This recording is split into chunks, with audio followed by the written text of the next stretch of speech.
InsyaAllah hari ini saya kongsikan 5 kelebihan orang yang bersahabat dengan Al-Quran.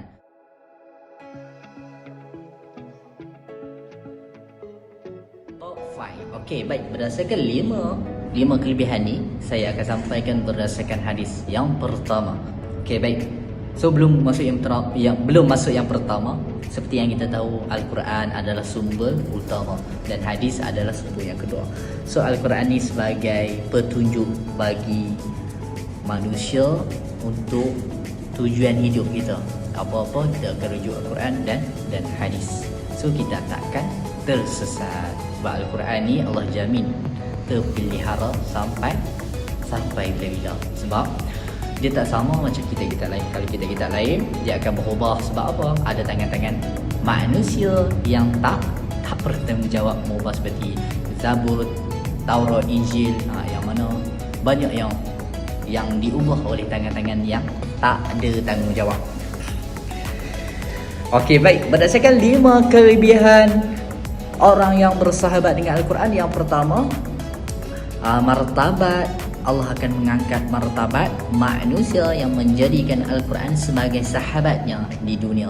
Okey, yang pertama, berdasarkan hadis dalam Sahih Al-Bukhari, diriwayatkan oleh Al-Bukhari lah dalam kitab Fadail Quran, khairukum man ta'allama Al-Quran wa 'allamahu. Sebaik-baik kamu adalah orang yang mempelajari Al-Quran dan mengajarnya. So ada 2 orang yang mengajar dan orang yang belajar. So dua-dua ni adalah manusia yang terbaik.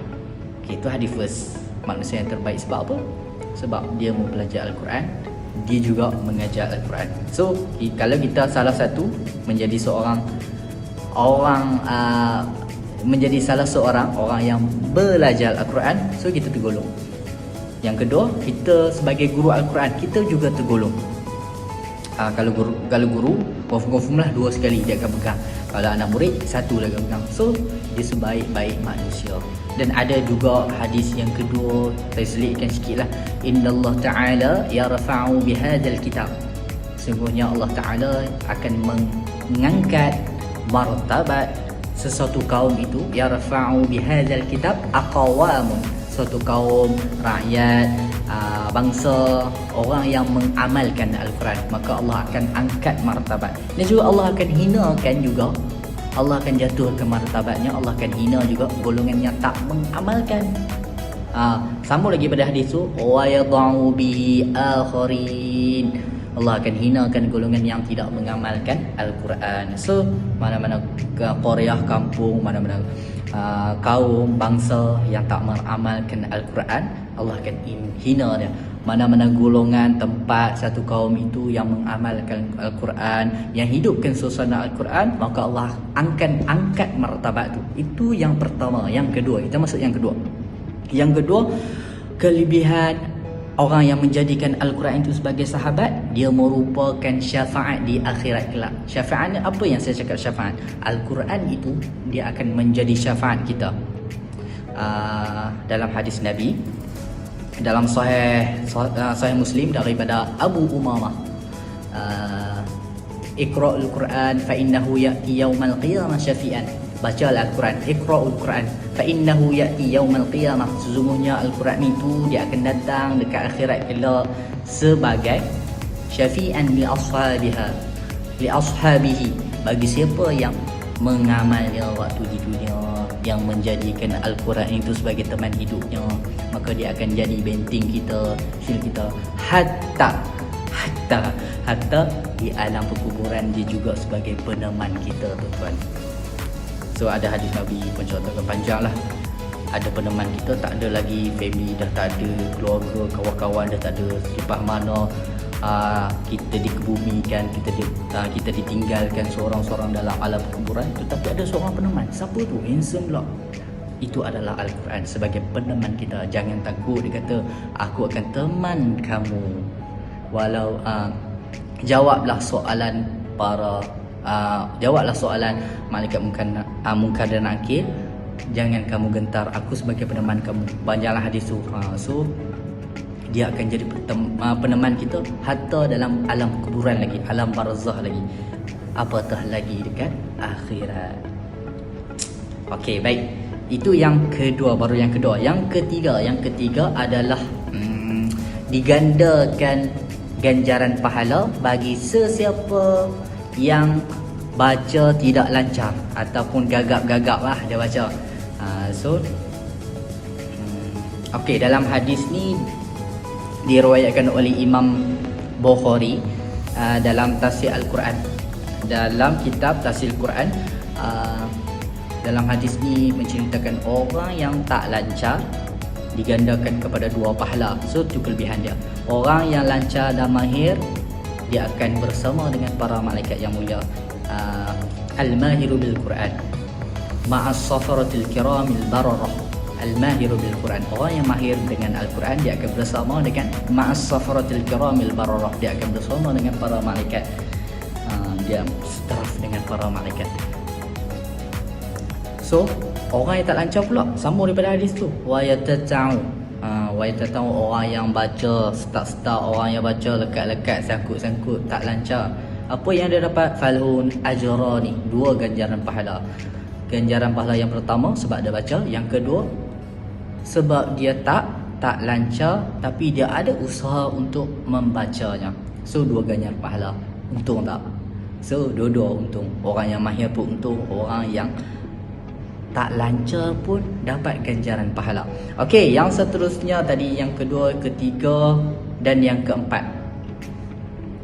Yang keempat ni berkaitan dengan gandaan juga. Satu huruf digandakan kepada 10 kebaikan. Asyarun sanah. So dalam hadis Nabi, dalam Sunan Tirmizi lah, la aqulu alif lam mim. Baca Al-Quran, Nabi kata bacalah Al-Quran kerana apa? Aku tak katakan Al-Quran itu, aku tak katakan alif lam min harf. La aqulu alif lam min harf, walakin alifun harf, lamun harf, mimun harf. Aku tak kata pun alif lam mim tu satu huruf, tetapi aku katakan alifun satu huruf, lamun satu huruf, mimun satu huruf. So satu huruf digandakan pula, digandakan kepada asyarun sanah, 10 kebaikan, 10 ganjaran pahala satu huruf. So kalau kita nak tidur baca satu ayat agak-agak berapa, kalau kita nak kira lah banyak sangat tuan-tuan. Rugi kalau kita tak amalkan dan kita tak baca dalam sehari, dalam kehidupan kita. Ambil sehari satu muka. Okey, dan yang terakhir berdasarkan hadis yang ni, kelebihan dia banyak lah. Yang pertama sakinah, Allah akan turunkan sakinah. Yang kedua rahmah. Yang ketiga dimuliakan, dan nama-nama pun akan disebut. Okey, baik. Hadis itu kelebihan orang yang menjadikan Al-Quran sebagai sahabat. Wa majtama'a qaumun fi baitin min buyutillah. Mana-mana kumpulan, kelompok, kaum, bangsa yang berkumpul, satu ijtama'a yang berkumpul, min buyutillah, di antara rumah-rumah Allah. Untuk apa? Yatluna kitab Allah.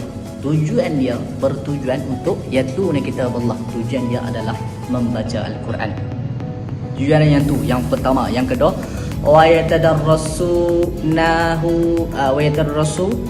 bainahum. So yang kedua tadarrus, saling mempelajari. Tadarrus, seorang baca, seorang semak, dan dalam masa yang sama praktis tajwid, lahjah sebutan, baca betul ke. So semak sama semak, mengkaji juga, mengkaji tentang Al-Quran, maksud-maksud dia. So 2 tujuan tu, baca Al-Quran dan saling mempelajari tentang Al-Quran. Apa yang golongan tu dapat? Illa nazzalat alaihimus sakinah. Allah akan turunkan ketenangan dalam kumpulan tersebut. Allah akan turunkan ketenangan, sebab ketenangan ni sangat penting kepada diri kita. Kalau tak ada ketenangan, sakinah, seorang manusia tu dia akan mengalami serabu, depres, macam-macam lagi lah. Kalau ada ketenangan, feel dia rasa lain.